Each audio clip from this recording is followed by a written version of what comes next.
haven't done this sort of thing before, Frank! Hey, Frank! That was fantastic, bud. Here's your pulse. Gee, Tar, you know something? What? That's a great way to see the world. Yeah. Excuse me a minute. Would anybody like another cuppa? I don't believe this. How about you, Danny? No. Look, I've got a rush, you see. I wouldn't want to miss part one of our feature film this week. It's cross-country skiing. See you later.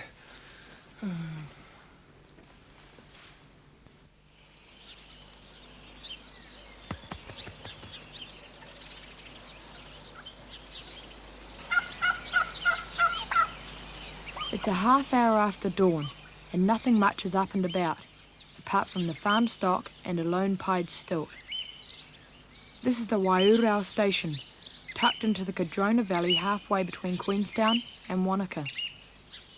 100 years ago, this valley was teeming with thousands of miners and merchants, hoping to get rich from the gold that had been discovered in the Cardrona Valley. This morning, there's just 6 of us, packing up the 4-wheel drive with supplies.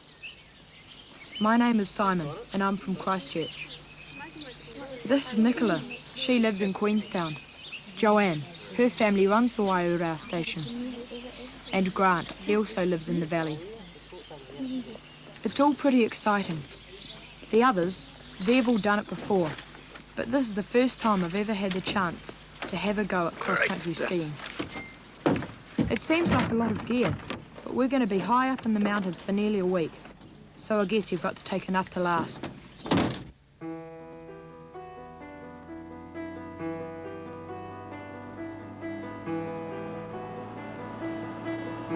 The Cardrona Valley runs between the Crown and Pisa mountain ranges. We've got an hour and a half's drive, climbing nearly 2,000 metres just to get to the snow line.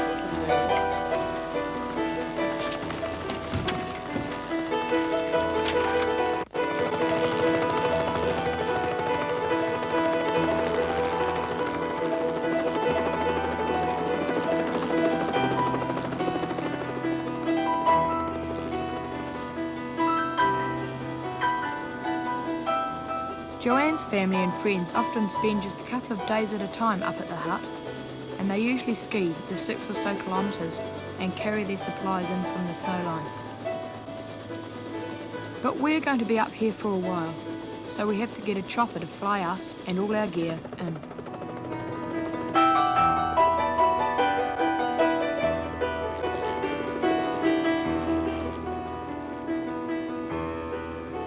I've never flown in a helicopter before. It's really neat and a bit scary at the same time. It's not at all what I expected. We're flying in over the top of the Pisa Range. They're different from most mountains in the South Island because they are round and rolling, probably smoothed off by glaciers, whereas other mountains are sharp and pointy. Joanne says it is probably the best cross-country skiing territory in the whole of New Zealand. I wouldn't know about that, but I do know this is some of the most beautiful country I've ever seen.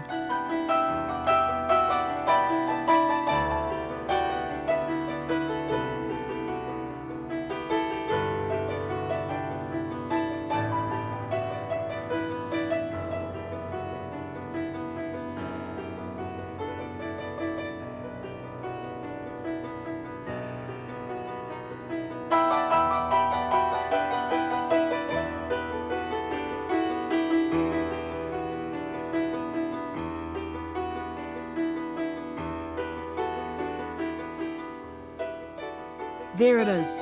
That's going to be home for the next few days.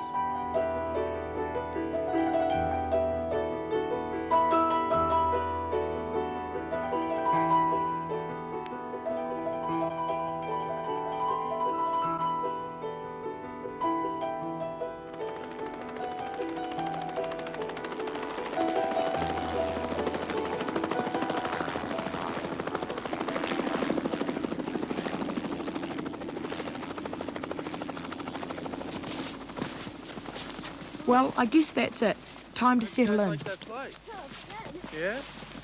You ever been in a helicopter before? No?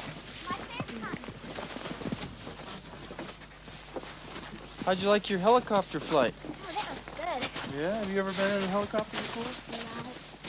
Whitney Thurlow is an American from Bozeman, Montana. He's an expert cross-country racer and instructor. He's going to be looking after us while we're up here.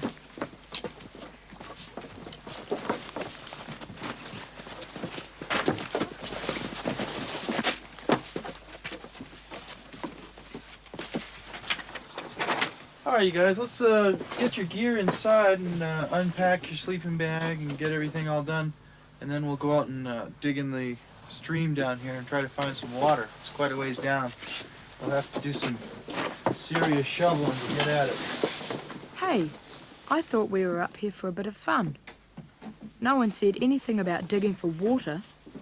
Oh well, it'll be something else to tell everyone back home about.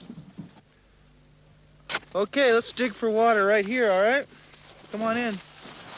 Should be about 6 feet down.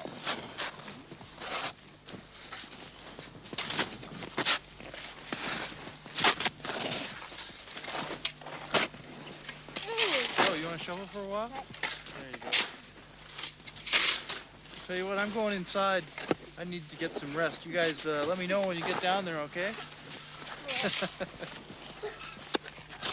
Digging for water is something you'd usually think of doing in a desert. I never thought I'd be doing it up here. Well, actually, I'm not doing a whole lot of digging. Having a snow fight is a much better idea.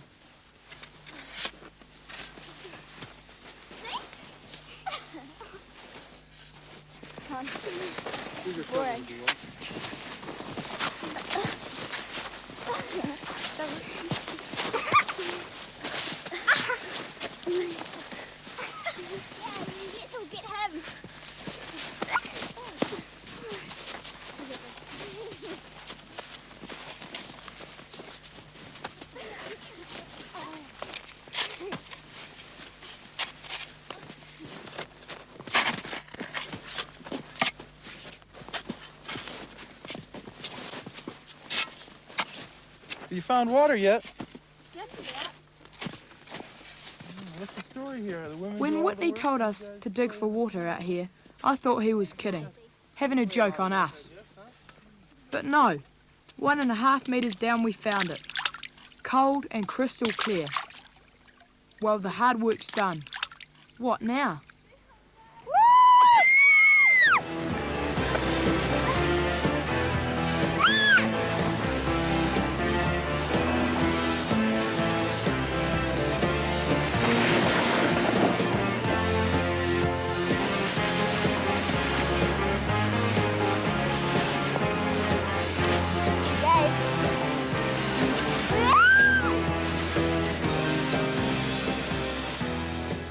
Tomorrow I'm going to get my first chance at cross-country skiing.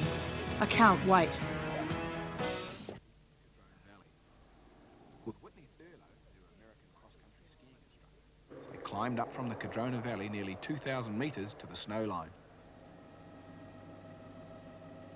A helicopter was used to transport all their gear and enough supplies to last nearly a week.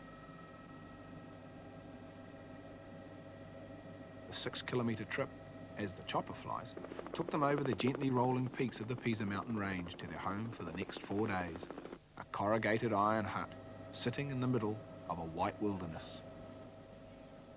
Once they'd settled in and found a water supply, they got down to the serious business of having fun with a plastic rubbish bag and a steep snow-covered hillside. There's only one thing to do when you wake up to this sort of view, and that's to get your skis on. You don't wear big plastic ski boots for cross-country. You wear a special shoe with square toes that are fastened to your skis with toe bindings so that your heels are free. The poles are much the same, just a bit longer, and your skis are narrower and lighter with long turned-up ends. Cross-country skis are not meant for going downhill. They don't have the metal edges you need for cutting into the snow so that you can turn easily. The idea is to sort of glide along in smooth strides. Nicola, Grant and Joanna have all done some cross-country before, but this is my first shot at it.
All right, now that you've all had time to get used to moving around on your skis, give me your ski poles, and I'll show you the proper way to ski so that you can cover a lot of ground. You know, this isn't like alpine skiing where you just ski downhill.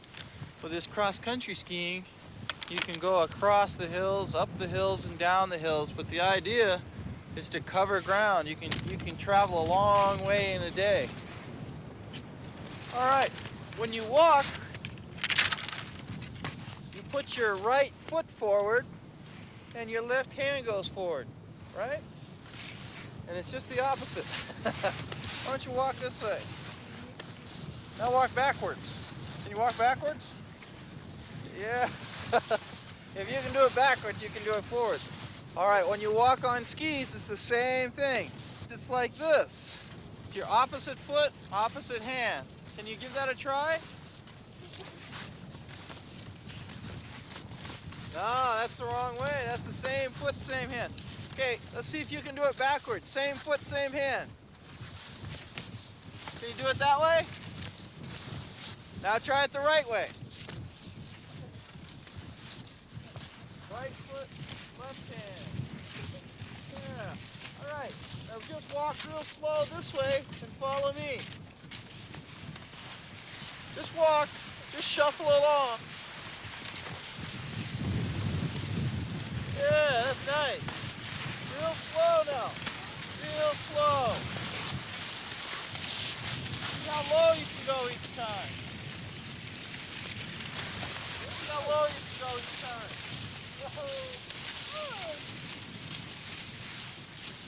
It didn't take us long to get the hang of it, with Whitney showing us how to do it properly.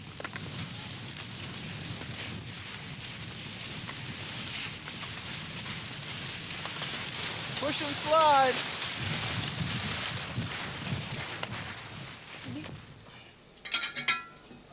After a day in the sun and snow, we were all absolutely starving.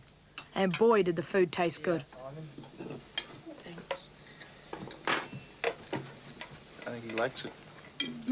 Whitney thought it would be fun to go on an all-day cross-country hike the next day.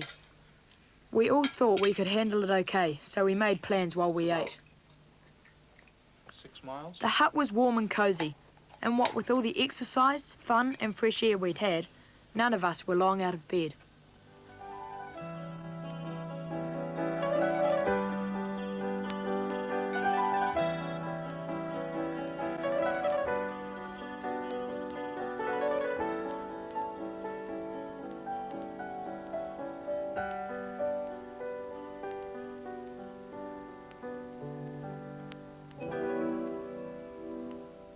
Still day.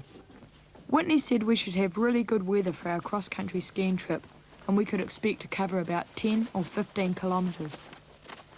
Sounds like a long way to me. Since we were planning to be away all day, we packed spare clothes and plenty of food to see us right, no matter what the weather did. Tauranga, the guy who did all the cooking, decided he'd like to come too.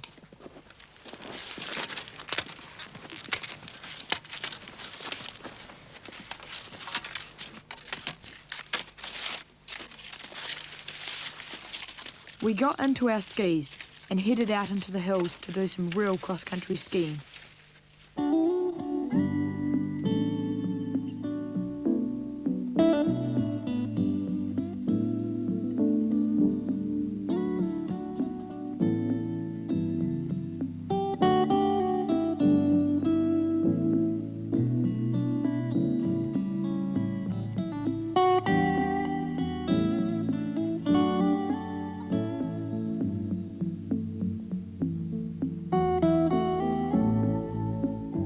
The really neat thing about cross-country skiing is that it's so easy to do once you get the hang of it.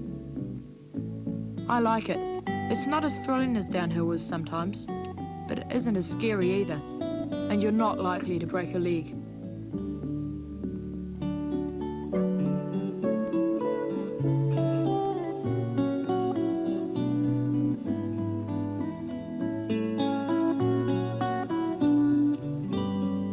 Once you get into your rhythm, you just glide along, eating up the miles.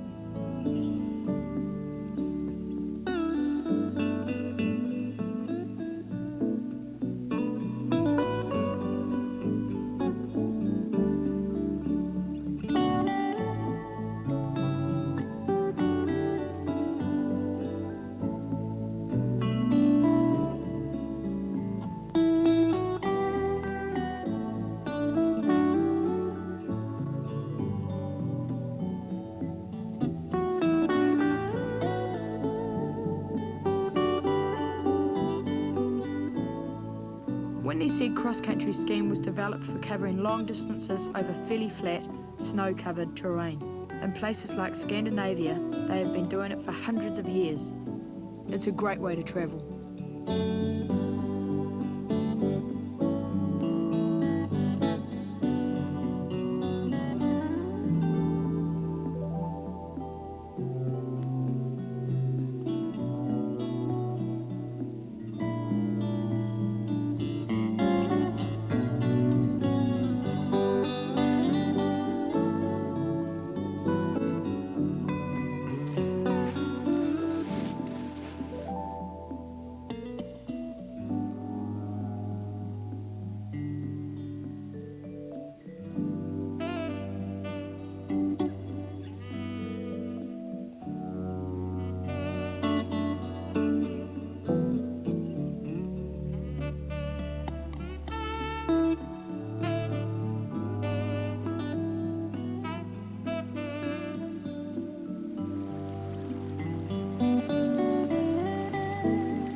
It's a gentle, easy kind of almost magical feeling travelling in this sort of way, in this sort of scenery. I love it.